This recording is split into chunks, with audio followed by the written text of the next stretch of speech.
I'm Jacob Harris. I'm Connor Walsh. This is episode 10 and is going to be everyone's favorite because we're going to talk about androgens.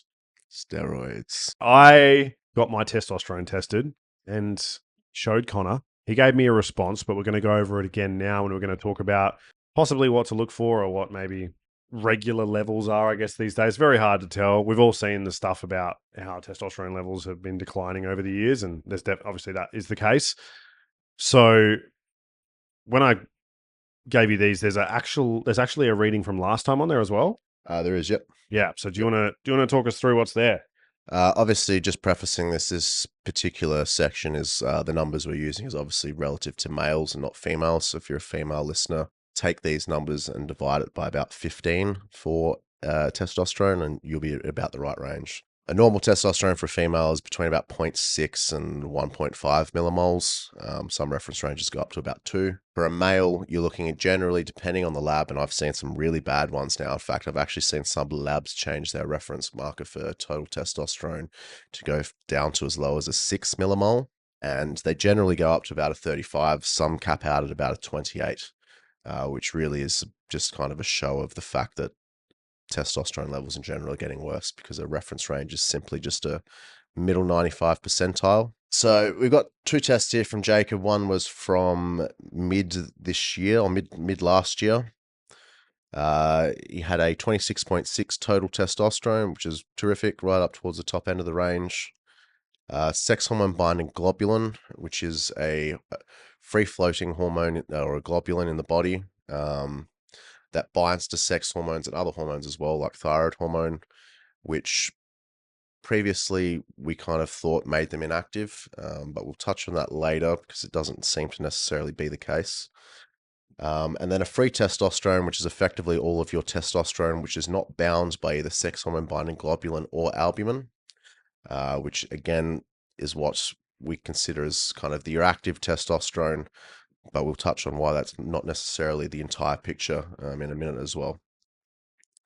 On Jacob's most recent test, his total testosterone levels actually came up to a 32.7, which is terrific. That's right up the top end of the reference range. You very rarely see total testosterones in natural males at that level. Semen retention. That's how I did it. That's how he did it. That's how I did it. And ice baths while retaining my semen in the ice bath.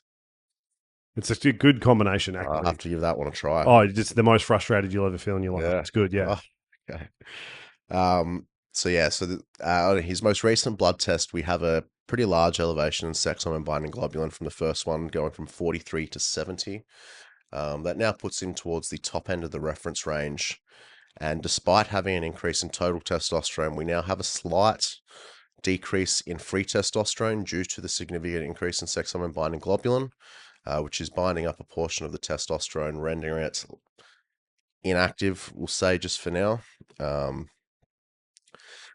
So previously, it was thought that sex hormone binding globulin rendered hormones completely inactive, but it is now kind of known that there is actually a sex hormone binding globulin receptor complex, which requires the sex hormone binding globulin bound hormones actually be bound to the sex hormone binding globulin to have the impact across that receptor.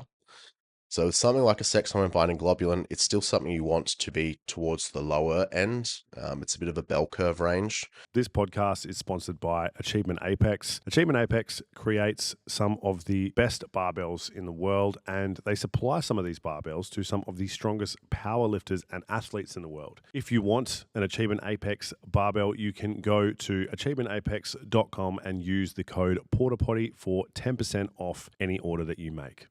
Where if you're too low, you're no longer able to have the correct impact on the sex hormone binding globulin receptor complex, which is an important part. And if it's too high, you end up with not enough free circulating testosterone, and you can get kind of hypergonadal low testosterone symptoms from it being too high. So typically with sex hormone binding globulin, the reference range that they give you is between 10 and 70. This is for males. It's slightly different for females, but I think it's not too different. I think it's just ever so slightly higher for females. My kind of golden area for sex hormone binding globulin is somewhere between about 12 and 25. This is low enough to make sure that free testosterone is maximized, but there's still enough sex hormone binding globulin and for the hormones to be able to have the correct impact on the sex hormone binding globular receptor complex as well. So yeah, I know you got a little bit of shit about some of the free testosterone there. So I'm just here to back up Jacob. You know, he's a high test male. I don't want to name anyone, but Darwin made fun of me, all right, and asked me why I was so weak. But it's because I don't even try to lift heavy because I don't need to. It's bad for your joints. Yeah, something like that. So that's basically the reason. No, I mean, for me, especially when I got this done, right? I mean, I don't know if we'd have the weight on there. Is my weight on there? No weight. No, weight's not on there. But this might have been like a month or something before we stopped cutting. Yep.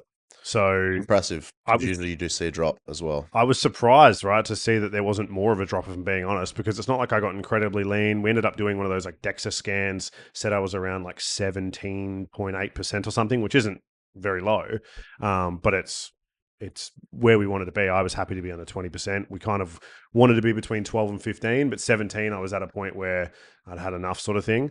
And I felt like, obviously you remember me saying to you, like, I was getting kind of paranoid, right? I was like, man, like I feel like my test is lower, and you just kind of get this complex in your head, right? Where it's like, and then sometimes you start thinking about other things, right? Like, oh, my sex drive isn't as high, and it's like the sex drive. And you pointed this out to me, right? It's like, it's probably not as high because I'm fucking hungry. Yeah. It's not actually the sex drive that's affected. I'm just can't stop thinking about food, and I feel hungry. And when we feel uncomfortable as human beings, right? Whether it's like a joint sore or we're hungry or we're tired, we're probably not going to be at our best.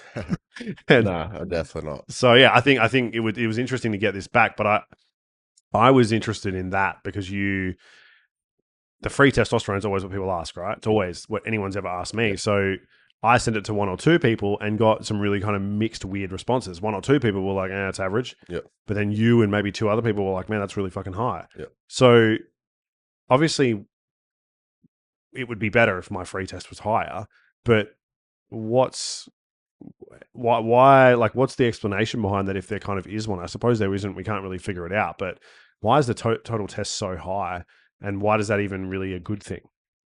Okay, so look, total testosterone, it is quite high, but it is in line with all the other total testosterones that I've seen. I think I've seen one more set of blood work from you, which was like a 29, possibly 28, I think. 28. Yeah, so like all of Jacob's total testosterone levels have been quite high. Total testosterone is obviously, as the name suggests, all the testosterone being produced by your testicles. Sex hormone binding globulin can be used somewhat as a regulatory hormone to kind of lower circulating testosterone levels if required, and other hormones. It also binds to stuff like thyroid hormones and other sex hormones.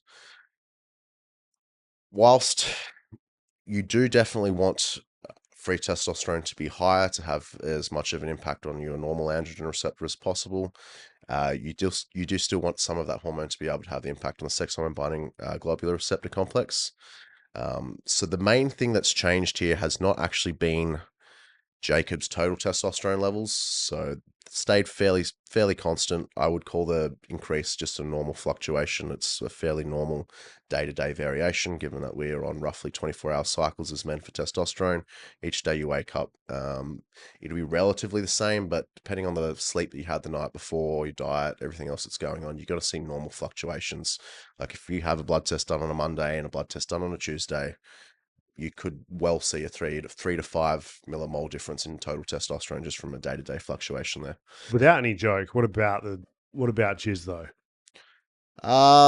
Look, I do believe there is actually some studies on semen retention for a certain period of time, but it doesn't actually change anything overall, right? It's literally just like anecdotal to the time that you get it done.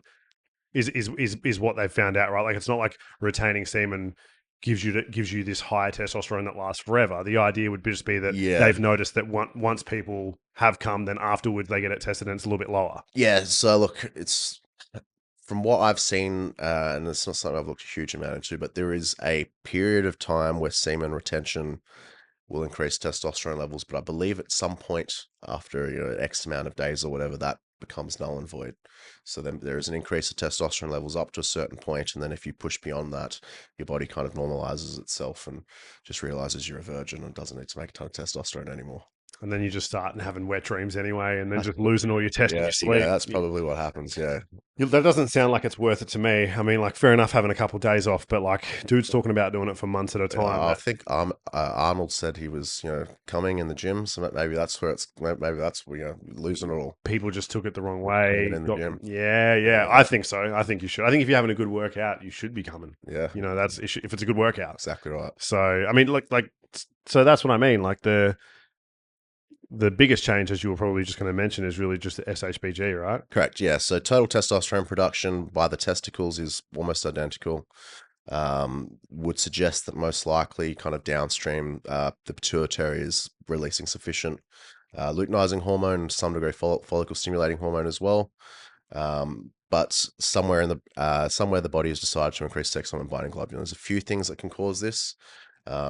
And if you had a quick look at the liver function test, which we do have here, GGT is slightly elevated, which is a liver marker. Liver dysfunction is something that can cause an increase in sex hormone binding globulin. This podcast is sponsored by PedTest Australia.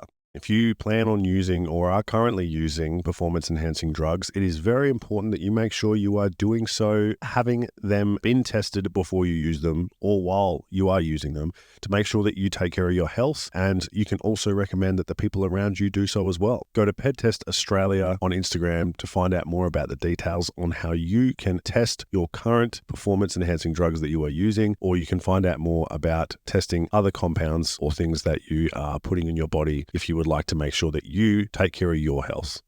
Jacob does have a clinically normal GGT, or a gamma glutamyl transferase, which is a liver marker that's well used in athletes because it's not particularly skewed by exercise-induced damage like ALT and AST is. So Jacob's clinically normal, but he's above kind of my ideal. So there could be a very small amount of liver dysfunction going on that is causing an elevation in sex hormone binding globulin. But I wouldn't say it's super likely based off the kind of level of the GGT. It's a 30. Typically, I like to see under about a 23. Even though it's not ideal, like, am I still like one of your favorite clients still? Like, are we still all good? Are we still friends? Even if it wasn't ideal, you'd still be one of my favorite clients, Jacob. Oh, I just want to feel like I still matter, because like when you said it wasn't ideal, like impacted me a little bit. I felt my test get a little bit lower as you said that. Yeah, all my estrogen get higher. I'm not sure which one it was. probably a bit of both. Probably a bit of both. They generally work like that. But I hear what you're saying. I understand that there's an impact there, because you'd mentioned this as well as possibly even just dieting. Yep. Yeah, for sure. Long-term caloric deficits can also have an impact on sex hormone binding globulin. As I'd mentioned prior, it can also just be a regulatory mechanism by the body to kind of limit excess free circulating testosterone.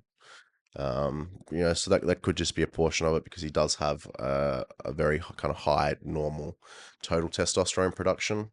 And what are the benefits to that? We always talk about free test because we know that I don't even know if it's just an in theory thing. There must be people out there that have incredibly high free test that just may not have a great what's the word I'm thinking of right now?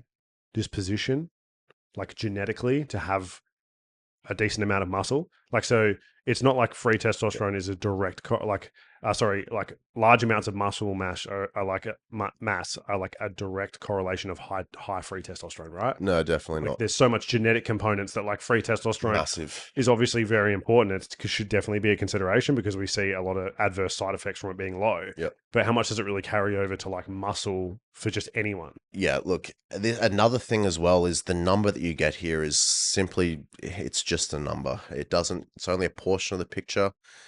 The other, just as important, if not more important part of the picture is androgen receptors, which we're not testing for in the blood. As far as I know, there is no way to test for them in the blood. But people's efficiency, density, of the androgen receptors, which is what the androgen is actually binding to in the first place to be able to exert its impact on the body, is going to make a huge difference in how each person utilizes their testosterone effectively. I won't name names, but I've seen testosterone levels on athletes that are absolutely excelling in their sport, that are absolutely abysmal.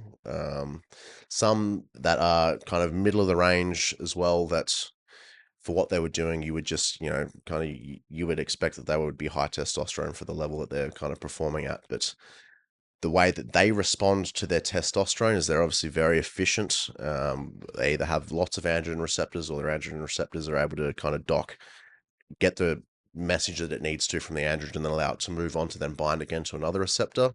And they're able to get a lot more out of the androgens that they do that they do have in their system, so they don't actually need as many free circulating androgens to have the same physiological impact on their body.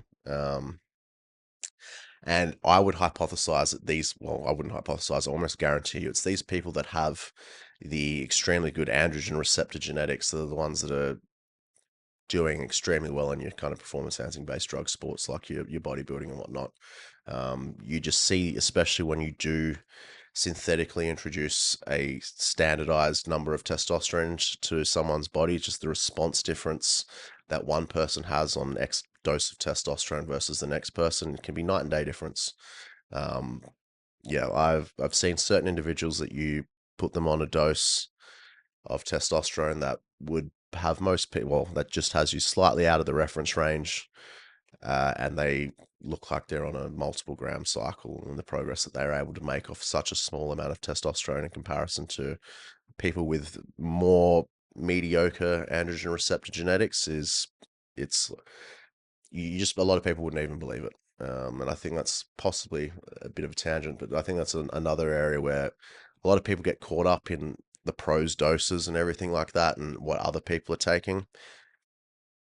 The way two people respond to drugs, especially when you're talking about hormones or something like this, could be completely different and come down to their androgen receptor, efficiency and density, and have absolutely nothing to do with the circulating level. You give one person 500 milligrams of testosterone, you give the next person 500 milligrams of testosterone, you put them on the exact same training plan, the exact same diet plan, and one person has a more efficient set of androgen receptors. That person with a more efficient set of androgen receptors is going to far and away outperform the person with equal testosterone, but maybe less or less efficient androgen receptors, 2, 3, tenfold, depending on, the genetic differences there. But it's a portion of the picture. It's just the portion that we can measure. We can't measure the androgen receptors, but it's not the be all and end all necessarily, of kind of your total androgen status.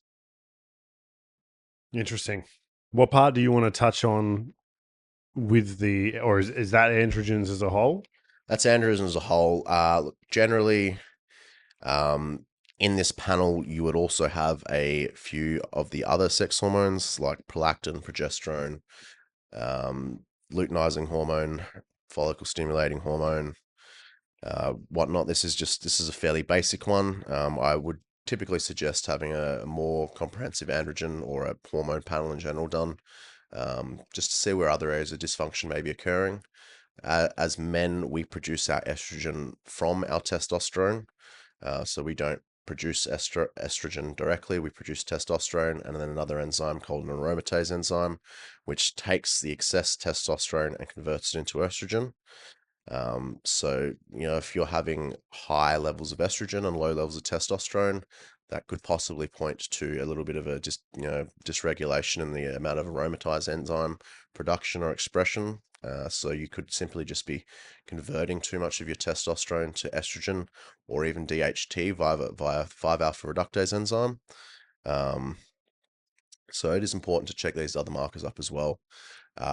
Stuff like luteinizing hormone, follicle stimulating hormone are able to get a little bit of a gauge on how the feedback loop's going, with the testicles as well. So they run off a negative feedback loop where your body is able to effectively check circulating testosterone levels. This podcast is sponsored by Power Pit Rockingham, and Power Pit Rockingham is probably the best gym for you to train in if you are in Rockingham and want access to quality powerlifting equipment and a good environment to train in when it comes to powerlifting training or bodybuilding training. If you are in the area and want to do so, pop on down to Power Pit Rockingham, jump in for a casual session and tell them that the Porta Potty sent you. The hypothalamus then releases gonadotropins, which tells the pituitary how much luteinizing and follicle stimulating hormone to produce. And then the pituitary releases follicle stimulating hormone and luteinizing hormone, which then tells the testicles how much sperm and testosterone they need to produce. So testing the kind of the full picture will allow you to be able to see where, if there is any dysfunction occurring, give you a bit better of a kind of a picture of where it may be occurring in the first place. Hmm. Um, What are we on to next? we have a thyroid function here. Again, this one is just a TSH, which unfortunately, if you ask your doctor for a thyroid function test, 9 times out of 10, they're only going to write you up a TSH, which I thoroughly, thoroughly get annoyed with because it is such a pointless marker by itself. Not pointless, but it only gives you such a small portion of the picture that it's, almost always need to be followed up with additional tests. It gives you very little information by itself. Um, Jacob's TSH was normal. Typically like to see it below a 2. He was at a 1.92. Having said that, your TSH it's effectively the same kind of thing that follicle stimulating hormone and luteinizing hormone is, just to your thyroid. So the uh, the hypothalamus produces thyrotropins, which tells the pituitary to then release thyroid stimulating hormone, which then tells your thyroid to produce small amount of T3 and predominantly T4. T4 and T3 T3 predominantly being the active thyroid hormones. So by having a TSH reading, we're only able to kind of see how much your body is wanting to produce. You're not actually finding out at all how much of the active circulating hormones there are. You're not finding out if there's any reverse T3. You're not finding out if there's any antibodies potentially forming, causing dysfunction in the thyroid as well. It's a test that's unfortunately in isolation, just not really giving you much of a picture. So yeah, there's not as much we can really comment on the thyroid panel for this one. But thyroid panels are very important and unfortunately often messed up by your doctors. If you are having hypothyroid-like symptoms and your doctor has only tested a TSH and it's come back normal and they don't want to do additional testing, go find another doctor, because there are lots of different areas in which thyroid dysfunction can occur and produce hypothyroid or even hyperthyroid-like symptoms without necessarily having a TSH problem. So, Cool. And did you want to touch on cortisol before we finish up? yep, we've got cortisol. So it's having this is the simple way to put it. Right? So it's having high cortisol inherently bad. Yes, if it's right before bed, So when would it be okay? upon waking. Is there any other time in terms of fluctuations throughout the day? Would it just depend on? I know people relate a lot to things like coffee for some reason. Yep. So people talk about like when you wake up in the morning, uh, apparently not eating before you drink maybe a couple of cups of coffee or something like that. If you fast in the morning, something like that, it can have a bit of an impact on your cortisol levels. Like it can keep them higher or make them higher. Yeah, effectively, cortisol is stress hormone. So anything that is kind of placing stress on the body, which stimulants do, has a possibility to modulate cortisol levels. Cortisol is extremely important for us waking up in the morning. That's why we want it to be relatively high upon waking. It's kind of what gets you out of bed. It's part of normal circadian biology. Um, you then want it to be able to fall during the day so that it's nice and low by the time you go to bed. Melatonin comes up. It obviously helps with sleep. Um, there is a big thing on just wanting to have cortisol chronically crushed because of buzzwords on the internet, which kind of demonize cortisol. But it has lots of important functions within the body. Without it, we wouldn't be able to survive. Even things like exercise causes an increase in cortisol. And like we mentioned a couple of episodes back, it has physiological functions such as increasing glucose levels in the blood and breaking down glycogen, increasing glucose in the blood to provide us with things like energy when we are in a stressful situation, when we may need energy for whatever is causing that stress. It's one of its jobs is to help us provide us with that substrate to then use as energy to perform whatever task it is that's causing us stress. So cortisol is great. You need it. It's it's it's part of. Without it, we die. The demonization of cortisol is it's just not warranted whatsoever. Um, and when looking at cortisol blood panels as well, you'll notice that the time that it's taken is relative to what reference range you're given. So if you pull a blood panel early in the morning, the reference range is going to be much higher than if you have a midday or an afternoon cortisol reading. And that's just through normal kind of circadian biology, or circadian rhythms that dictate kind of cortisol rise and fall. Another thing to look at, which a lot of people kind of look past, is chronically elevated cortisol will eventually cause low cortisol. So if you're chronically stressed, um, eventually your body will normalize and cortisol levels as a whole will drop, and you'll start either returning low normal or low serum cortisol levels. And a lot of people, they'll overlook that. They may see a lower number in the morning, they'll be like, that's normal. Or in vice versa, when in case they've just been chronically stressed and cortisol's now low, as a kind of counter-regulatory method for the chronic elevation due to stress on cortisol. So it's takes a little bit more of a it's a marker that you kind of need to know what you're looking at when you're looking at it. This podcast is sponsored by Bulk Gym Chalk. Do you struggle to hold onto your deadlifts? If so, it can be very important to make sure that you have good quality chalk and access to that chalk. So go to Bulk Gym Chalk. You can find them on Instagram and get yourself some good quality chalk so that you can make sure that you can train in the gym and get the best out of your training while doing so. To understand kind of what's going on in the body. And yeah, I think it's a heavily demonized hormone that it's quite difficult to understand. And yeah, just it's complicated, but very necessary and should not be demonized. And how was mine? Well, cortisol, kind of as I've kind of mentioned, because of different things that can influence it. Um, it's just it's a mark in time to really get a comprehensive look on cortisol levels. You really would want to be looking at it over multiple different time points throughout the day. Just tell me if it's good or not, Connor. Well, it's normal. It's completely normal. Good. That's the answer I'm looking for. And if we want to elaborate on this a little bit further. No, don't elaborate on it. It's perfect. Okay. No, go on. No, this is actually in regards to another hormone that has a bit of interplay with cortisol in terms of DHEA sulfate. One important marker that I do like to look at for multiple different reasons is cortisol to DHEA ratio. DHEA is effectively a precursor hormone, which can be made into multiple different other hormones. And your ratio of DHEA to cortisol is a good way of assessing one's stress tolerance effectively, an ability to just deal with stress, an anabolic to catabolic ratio. People who have higher levels of DHEA in relation to cortisol tend to have a higher level of aggression. They've done studies where people who have the higher level of DHEA to cortisol also tend to be more more likely to break the law, more risk adverse than people that have high levels of cortisol in relation to DHEA.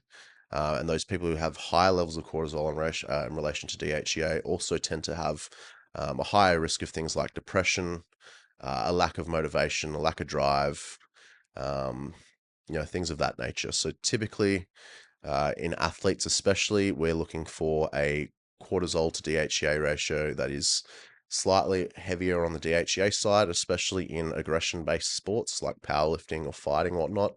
You would want to push heavier towards a bit more of a DHEA dominance. And if you're, for whatever reason, say you're in a sport that requires, or just an activity that requires a great deal of it's probably actually not even really in as much sport, more in day-to-day life. If you're someone who has to deal with situations where you are constantly heavily aroused or whatnot, you may be better off chasing a little bit higher of a cortisol to DHEA ratio. You may find that having less DHEA is a little bit more optimal for your kind of ideal mental state. but typically in the demographic of people that I work with, we are looking towards kind of pushing DHEA levels up to kind of lean on that higher drive side of things, more aggression, and just more stress tolerance, which is generally beneficial in athletes. Cool. You happy with what we've gone over here? Yeah, I mean, we can keep going. I don't think there's really too much else on these ones to go over, but As you said, we probably just need to. Next time I get my bloods done, we'll. Are you happy for us to shout out who you go through? I think it's the what's the thing called? Not maybe a particular place. The application people have used before. I was recommended it once. There's a couple, but yeah, so there's a few places you can go through. what was the phone one that a couple of people were using? I was talking to someone at So you've got iScreen, ice cream. which you can Yeah, access either online or through your phone. They do some good panels. One of their I think it's the nutrition wellness or something like that. Endurance. Forget they do one panel. It's around about $700, which is a fantastic panel if you are looking to just do a massive deep dive in your blood and kind of see as much as you can possibly see. Path Direct are another Australian company that have recently hit the market.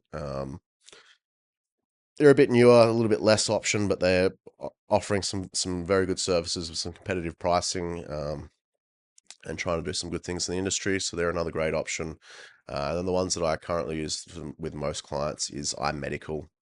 Um, they have been around a while. They have some good packages. They're very competitively priced. And yeah, typically I recommend the BB5 through iMedical as a quarterly checkup. I believe it's about the $300 mark for that. That covers all your good basic markers. And then if you wanted to kind of go and touch a few of your more niche comprehensive markers, stuff like the lipoprotein A and ApoB that we've spoken about earlier, you can add those on separately, which you can do through all three of those places.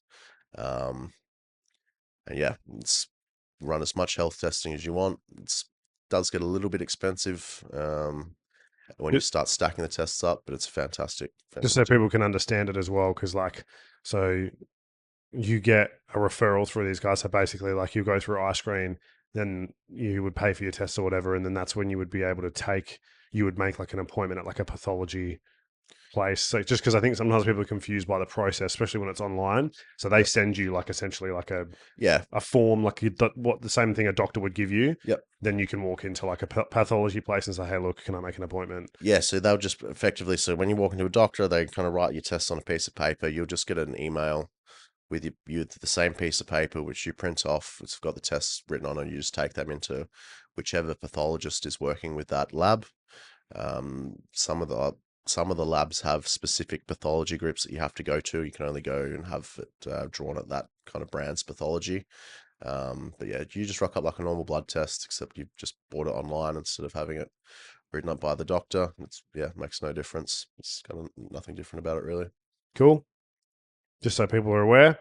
And obviously, you can always contact Connor or myself or whatever if you have any other questions about that. I'll probably go through one of those myself. I went through my doctor last time, who just happened to give me probably more than most doctors still would, but Yep. prefer to get a bit more. Um, One just quick little tip. If you've got a doctor that is able to write up the majority of your tests, you can order individual tests through all of these companies as well. So if your doctor will write you up 9 out of the 10 tests, but he just won't write one up, you can actually go through and just buy that one individual test. Doesn't have to be as a package. So you could just take your referral, go and buy whichever test it is that your doctor wasn't happy to write up, bring both your referrals in at the same time, and then have the pathologist pull both sets of blood at the same time. Because as I've kind of mentioned a few episodes back, blood's just a snapshot in time. If you're having two markers taken on two different times, there may have been things that have occurred within the body which no longer makes each of those readings relevant to each other. So if you are going to do that, make sure that they're pulled at the same time. Good. We covered a lot in that one. Thanks for going through my bloods with me. Anytime. I feel confident in what we have there. So it's a interesting thing to go over. And if anyone, like I said, wants to know any more, kind of Connor's thing. So blood work, he's your man. I'm the podcast guy. This has been episode 10. I'm Jacob Harris. And I'm Connor Walsh. Thank you for listening.